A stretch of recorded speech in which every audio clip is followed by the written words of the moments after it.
Hello, it's Adam in the Newscast studio. And it's Alex in the Westminster studio. And it's Simon in the Newscast studio. We're recording this episode of Newscast on Tuesday, which means it's still Pancake Day. Alex, I've got to ask, will you be having any pancakes on your late shift as the BBC's political correspondent on duty? No, I think not. I mean, I haven't got a great flipping action, but also not a great opportunity. So I might have to wait for another day for the pancakes.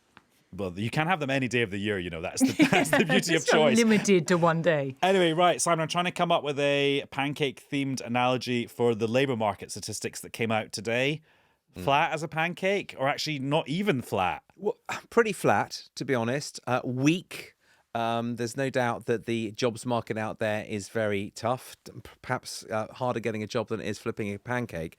So what we've seen is that the unemployment rate, that is the percentage of people who are out there looking for a job who can't find one, has gone up to a near 5-year high of 5.2%, a little bit higher than people were expecting. Now, that is largely or in part due to the fact that a lot of older workers who said, I don't really want a job, I don't need a job, they've changed their mind and have become job seekers again. So there's, if you like, the denominator for that percentage has gone up a bit. But I think the really horrifying, the sort of standout stat in all of this is that the unemployment rate amongst 16 to 24-year-olds is over 16%, and that's the highest in roughly a decade. And that is the thing that a lot of people are focusing on, saying that if we can't get people into work by the age of 24, Alan Milburn, the former health secretary, is doing a report on this, saying if you can't get a job by 24, you run the risk of losing a lost generation, because 45% of people who don't get a job by 24 don't get a job for many, many years after. So we're in a kind of race against time, because a lot of these people will have entered or would have entered the labour market a couple of years ago. So the clock is ticking. Yeah, and there's a couple of things going on. There's a lot of reticence on the part of employers to hire, and that's for a number of reasons. You had the employers' national insurance go up in their budget just about 18 months ago. You've had big increases in the national living wage, particularly high among younger workers. 18 to 20-year-olds got a 16% pay rise just over a year ago, and going to get another 8% coming up in April. So taking on young people, you don't get the discount for taking a chance on youngsters that you used to. And you've got Employment Rights Bill, which gives more guarantees and protections around things like exploitative zero-hours contracts, sick pay, unfair dismissal. Add all that together at a time when you had a late budget, economic uncertainty, and that's made a lot of employers sit on their hands and say, you know what, I'm just going to hold off. Add to that, it comes at the exact time when a lot of employers are being told maybe you can do with fewer humans and more technology, AI, robotics, automation, and you come to a bit of a kind of, an impasse when it comes to hiring. The good news, such as it is that the number of vacancies, the number of jobs being advertised has been falling very, very sharply over the last couple of years. And the last couple of months, it's stabilised a little bit. And this weak jobs report will probably spur the Bank of England to cut interest rates again, which might give businesses a bit more confidence to get in the hiring mode once again. And the reason vacancies matter is because if they're either too high, that means the job openings and the job seekers aren't matching up. Right. Or if they're falling too fast, that means the economy's not growing. Exactly. If the vacancy numbers are falling really fast, it means employers aren't looking for that many new people, which means the balance of power begins to shift towards the employer rather than the employee, the person who's giving the job rather than. And you've seen that show up in the wage figures, because while wages are still growing at 4.2%, that is down on where they were. And if you strip out inflation, which is currently at 3.4%, wages are just about keeping up with inflation, but only just about. But watch this space, because I expect inflation numbers tomorrow to show that inflation is actually falling. Okay. Right, Alex, lots to think about politically there. I suppose in the short term, what's the government saying about lots of people in the business world pointing the finger at them for the increase in unemployment? Well, I think the first thing to say is that they are acutely aware of just how significant this issue is, particularly around young people. That's why they've set up this Alan Milburn review, to try and work out what's going on and, I suppose, do something about it. And they do point to a lot of the programmes that they've put in place to try and get people back into the workplace, so support for people or trying to encourage people with the right skills and that kind of thing. So they'll point to the actions they say they've taken. But I think politically it's a sort of challenge on two fronts. The first one is, we know what the central number one mission of this government's been because they've stated it repeatedly, and that's to get the economy moving. And increasingly this year, there's been a focus on the cost of living and effectively, do people feel better or worse off? And when you've got people, particularly young people, struggling to find jobs in a difficult jobs market, that doesn't really work with those two centrally stated missions of the government. And the second one, as you say, Adam, is that this totally allows their political opponents to point the finger at policy decisions that the government has made. And that's exactly what we've heard today from the Conservatives, from the Liberal Democrats, pointing to things like the increase in the national minimum wage or the increase in national insurance that employers pay, or even down to some of the rights that the government's put in around workers. It is a challenge the government is aware of, and it would say very much attempting to tackle. I'd just like to ask Alex a question, if I could, because what was interesting to me is in the week we've just had, is that even Angela Rayner, who was seen by many people as the champion of the Employment Rights Bill, of giving people the kind of job security and better wages, the kind of job they could build a life around, pay rent around, raise a family around. Even she was saying we've got to look at the intersectionality, I think was the word she used, about how this is affecting business. So a kind of tacit admission that maybe they've overdone it a bit on some of the workers' rights and workers' pay, and that it, particularly with young people, may have priced them out of the job market in some scenarios. Yeah, I was really interested. Those comments did get wide pickup, you're right. And I think I'm right in saying that she made them a nighttime economy conference. So kind of get surrounded by the very businesses who say they are directly affected by government policy. So it might be one of those moments when the context in which her comments were made is pretty crucial, i.e. the audience that she was directly talking to. Because, Angela Rayner's been the champion of the employers' rights bill, the employees, the workers' rights bill, all the way through. But I do think even by government actions, there's been an acknowledgement of the pressure that's been facing some sectors. So, of course, they had to row back on their position around business rate evaluations for pubs in the face of quite sustained pressure. There's been pressure from the wider hospitality and retail industry for very much the same kind of territory. So I think they're aware of this. And like I say, back to that point where they are putting such a lot on this notion of the economy improving and people feeling better off. This is the stuff that runs counter to that in many respects. And so I think they know that this is an area that they cannot afford to not do anything on. Yeah, and I did an interview with Jim O'Neill, who's been an advisor to both Conservative and Labour governments. And he was saying that actually businesses are thinking more about investing in capital, like technology, software, automation, AI, and less in labour. Now, there's a good part of Labour that. as in workers, as opposed to the party. Not the party, as in work, as in workers. Now, there's a good part to that, which is if you can get, economic prospects to improve with the same number of workers, then your productivity on paper goes up. Now, and that's something we've always had a problem with, we're told, in this country. And it's seen as the secret sauce, which basically raises living standards. You can have higher growth without inflation. It's considered like a panacea for a lot of ills.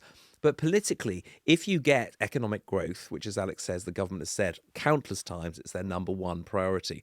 But that growth is without job creation. If you have jobless growth, then that's a much more nuanced, political message to deliver. And it's also quite interesting that you've spoken about, Simon, I think you coined this rather wonderful phrase about how pre-winning power, so during the election campaign in the run-up to it, Labour was sort of speed dating business.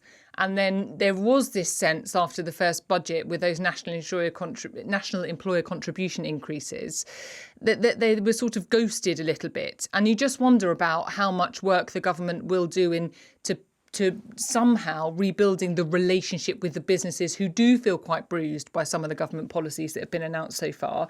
Because, of course, that's a little bit of what we've seen around pubs, some overtures in that direction. But you just wonder how high that is up their agenda, that they're going to have to do some sort of repair work so that businesses have the confidence, that magic word that we hear so much about, to continue to invest in workforce as much as anything else. And with Angela Rayner's comments, I just wonder, you said you're talking to a business audience. I wonder how much of it, given all the speculation about what's next for the Labour Party, Angela Rayner trying to position herself saying, I get it. Don't worry about me, because a lot of businesses are worried that a change in leadership might lead to, what some people say, a lurch to the left. And she's maybe trying to say her credentials saying, I hear you. I've got two big thoughts here that I will put to both of you. Thought number one, this is always dangerous in case I forget what number two is.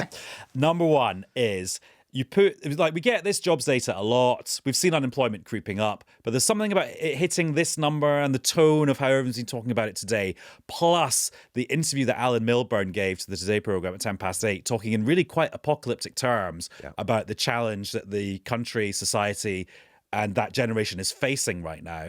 In my view, the issue is existential, and therefore we always think of it as a fiscal problem. It isn't. It's an economic problem. It's a social problem, and it's a moral problem. This should be the cause, not just for the Labour Party, but for politicians of all types and hues, and for the country as a whole. Simon, does this feel like a sort of special moment in this long-running plot? I've got to disappoint you and say, actually, no. Okay. But I think that Alan Milburn's comments did actually really focus people in on the youth unemployment and not in education, employment or training, the NEETs. And he did speak in apocalyptic terms. He said the standout statistic is that if you don't have a job by the age of 24, then the likelihood that you are on benefits for life, his words, not mine, runs the risk of a lost generation. So I think that people are thinking that this is a kind of, jobs emergency. And I think this, combined with his comments this morning, kind of really sort of narrow the focus on it. His report comes out. I think there's a... But you don't think this is a sort of epoch-defining day? I don't think this for the economy. I don't think this is the day when, no, I don't think this is... I think this is basically a kind of, a boiled frog kind of moment. And people are saying... It's another couple of degrees in the pot. Exactly. Then my second thought, and maybe you can do this one, Alex, and feel free to knock it down too, as Simon has just done very diplomatically. If you put this story about youth unemployment together with the story we've all been seeing in the last couple of weeks about the cost and the repayments of student loans, is this becoming a sort of, after decades of politics being about making sure pensioners aren't poor and what happens with the triple lock, are we now going to enter a sort of more youth-quakey world of politics where it's like, what about the employment prospects and financial prospects of 24-year-olds? Well, I would say actually, God, sorry to knock down your big thought number two, and I'll try and do it in a diplomatic way as well. But I'd say there's been a sort of creeping sense of that for some time. And I think that's just if you look at some of the policy areas that are deemed to affect younger people perhaps more. So things like housing, which has crept up the political agenda in recent years with, successive governments acknowledging what many people now just say is a crisis in housing, where young people, a lot but not exclusively, a lot of the time are sort of feeling the brunt of that, particularly when it comes to property ownership or high rents, that kind of thing. I think the student loans thing is a new discussion that is feeding into that wider debate. And there are some who've been advocating for some time this question of intergenerational fairness and whether or not it needs more head-on tackling. What you haven't yet heard from any frontline politicians, I don't think any of them have kind of been politically brave enough to go anywhere near anything like the triple lock. I mean, Nigel Farage did leave that question open when he's been asked about it before. Would reform retain the triple lock? But I think that is still deemed to be, for certainly Labour and the Conservatives have been, shied away from that sense. So I think it's sort of crept up the agenda, but you wonder if it might sharpen. And I definitely think there's been more of an increasing focus on this particular issue of economic inactivity among younger people, which hence the Alan Milburn review. And it's also worth saying there's a separate review being carried out by Sir Charlie Mayfield, which is about people who are not working because of health or disability. That's going on alongside this. So I think the government's acutely aware of this issue. Although it's interesting because Charlie Mayfield was sat in the very seat that Simon is sitting in now a few weeks ago when he issued his sort of first set of findings from his review. And actually the stuff there wasn't big bang stuff. It was getting certain employers to be at the vanguard of doing a more nuanced approach to solving the issue of people being ill at work. And it could be things like making it easier for managers to speak to their employee when they're off sick. So actually some of the answers to these big social challenges, Simon, might end up being quite nuanced and not feel like big bazooka things. Yeah, I interviewed Charlie Mayfield about this myself. No, everyone's spoken to Charlie Mayfield. What popular guy. No, but you're right. And I think that what he was trying to get at there is that trying to keep the connection between the workplace and someone who's off sick or maybe sometime, for an extended period of time. And that, keeping that connection is important. Otherwise, people just drift off and you never see them again. Question I have for both of you, which you'd know better than me, is the idea of giving the vote to 16 and 17-year-olds, I think plays into this a little bit. Now, there's a time when Labour thought that extending the vote down to 16 would be a slam dunk benefit for them. And I just wonder, the longer the problems of youth unemployment go on, whether that is necessarily the kind of huge bonus that they think it might be, given, some of the polling data we've seen for younger people. Again, I think two things on that. One, from my work on Antisocial on Radio 4 every Friday, quite often the issue that comes up there is that amongst younger people, we're seeing political polarization that tends to be men moving to the right and women moving to the left. That's the thing that's happening. I think, do they call that a cleavage in demographics and polling? And then the second thing is that actually, whenever I've looked at this issue about the youth vote, when I've worked on programs like The Daily Politics with Andrew Neil on BBC Two, actually the conclusions are that young people vote the same way as everyone. Right. There's not that there's young people issues and old people issues. There's just issues that everyone has. Yeah. I wonder, though, how young people feel about the absolute sacrosanct nature, the sacred cow status of the triple lock, because a lot of economists will say that given the demographics of the country and the fact that, the number of over 85s is going to balloon over the next few years, that becomes unsustainable, fiscally, and then fiscally that becomes a political issue too. Thought experiment. They changed the terms for the student loan repayments as the quid, and the pro quo is reforming the triple lock. You heard it here first. That's not based on speaking to any sources about what they're going to do. I'm just wondering, I can imagine if you wanted to talk about sort of rebalancing the intergenerational bargain, that would be two buttons you could press. It's really interesting, just worth saying. So I did a question on Any Questions on exactly this issue not so long ago, and the politicians on the panel were really careful to stress that they didn't think it should be set up as a sort of one versus the other.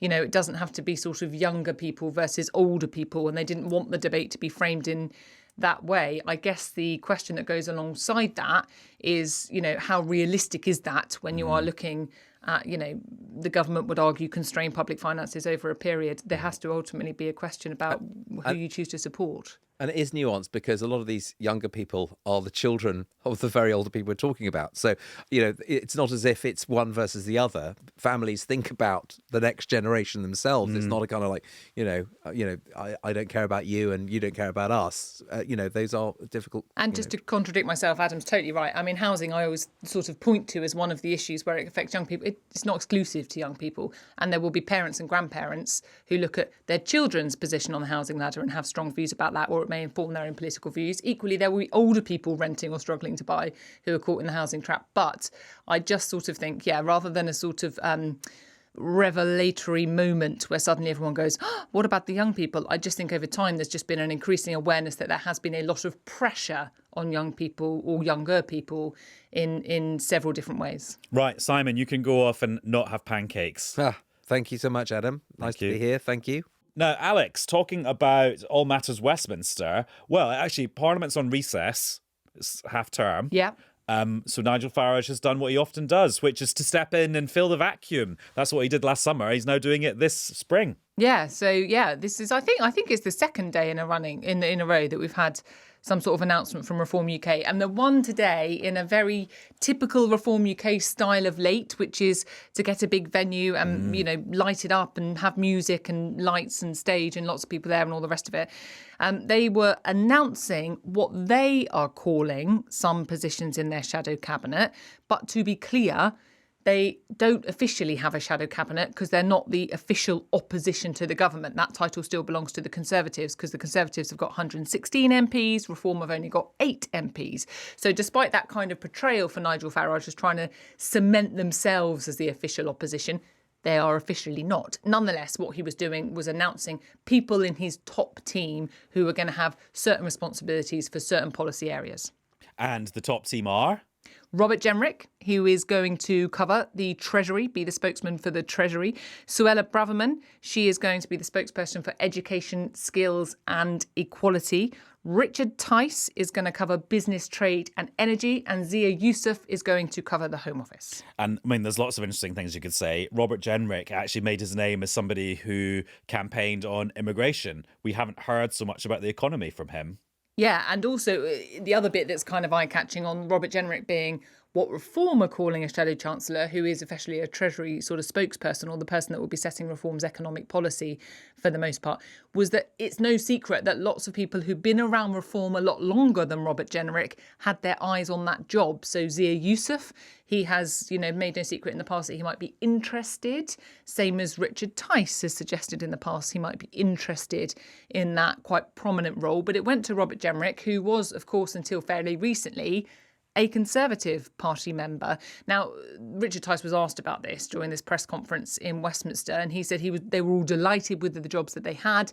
Nigel Farage was saying that they needed people with the right experience in the right roles, and he was making the case that Robert Jenrick, although, yes, he was, most recently an immigration minister, I think, a Home Office minister before he left government.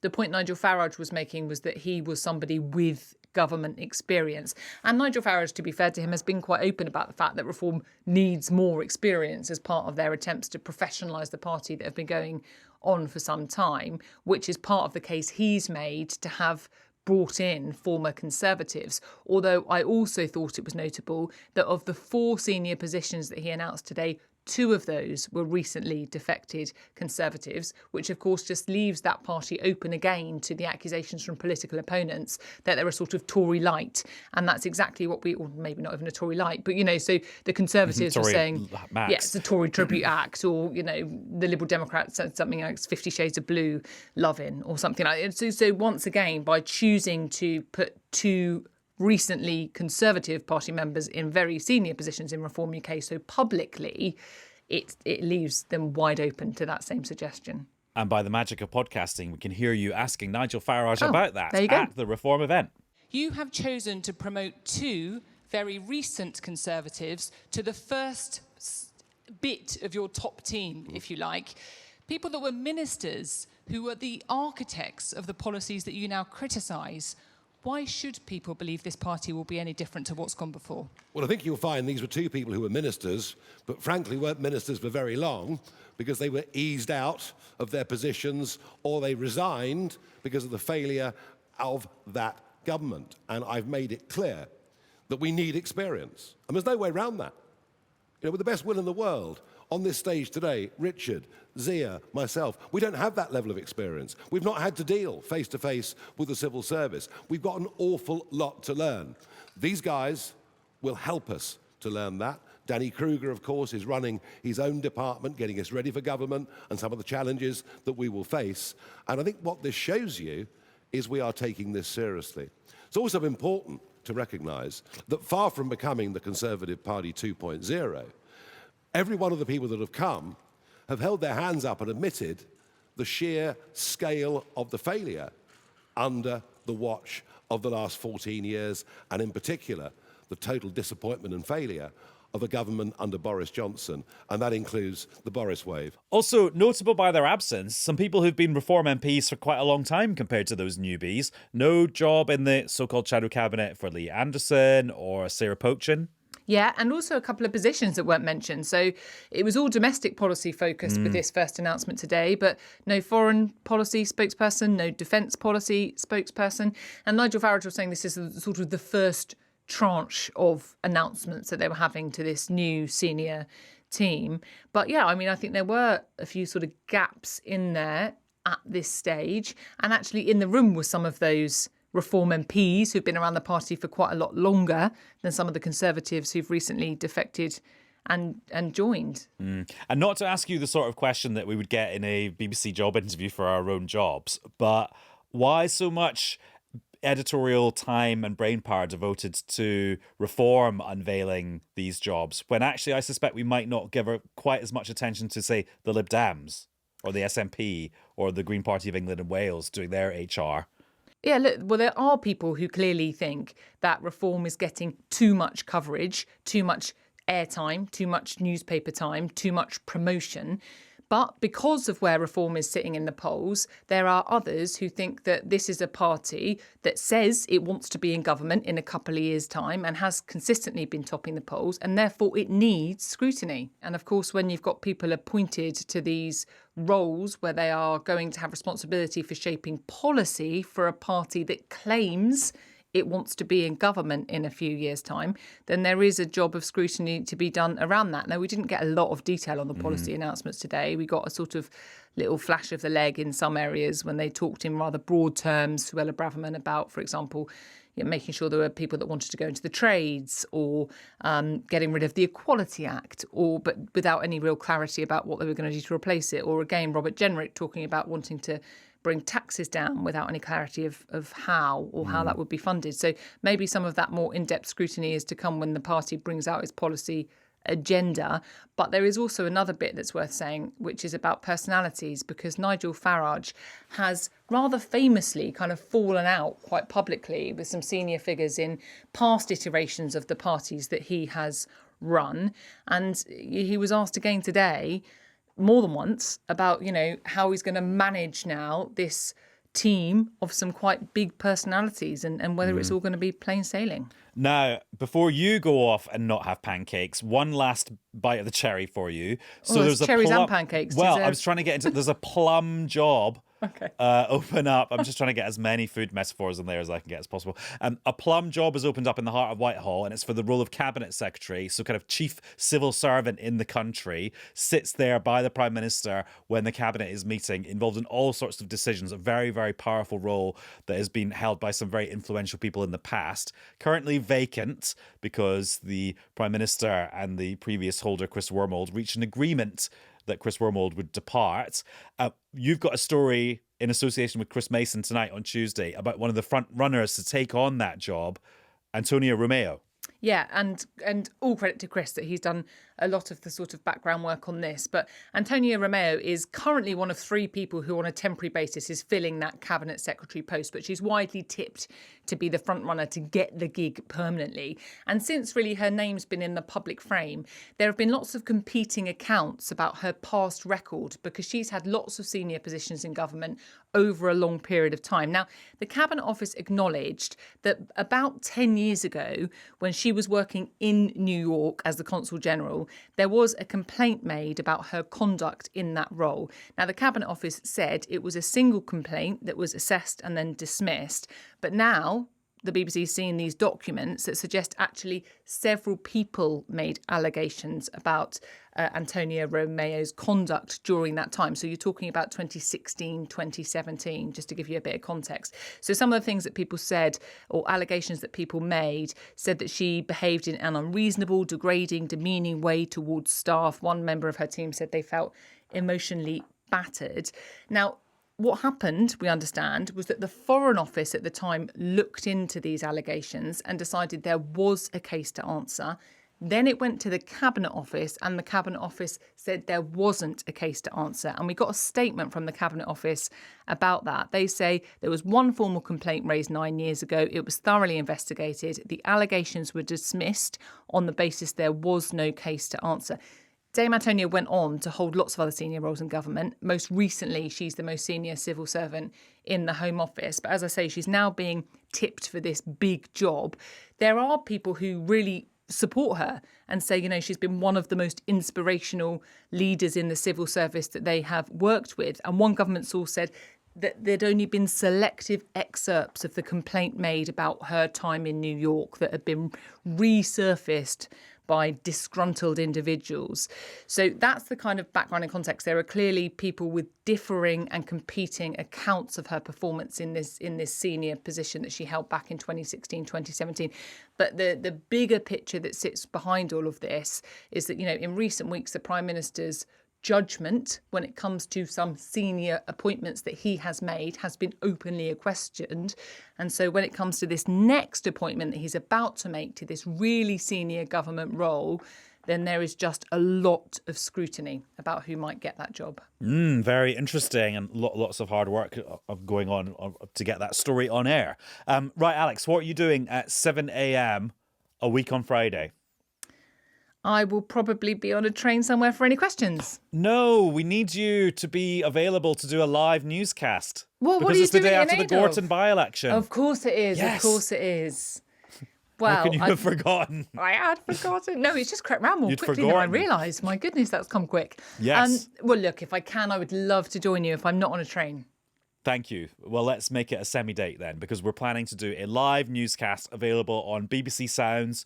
Will you be able to watch it on iPlayer? What the heck not? On Friday, a week on Friday. So the Gorton and Denton by-election is on the 26th of February. On Friday morning, the 27th of February, we will bring you a live newscast extravaganza. We hope, touch wood, with the result of that very important by-election. And hopefully with Alex Forsyth. Fingers crossed. Alex, lovely to catch up with you. Pleasure as ever.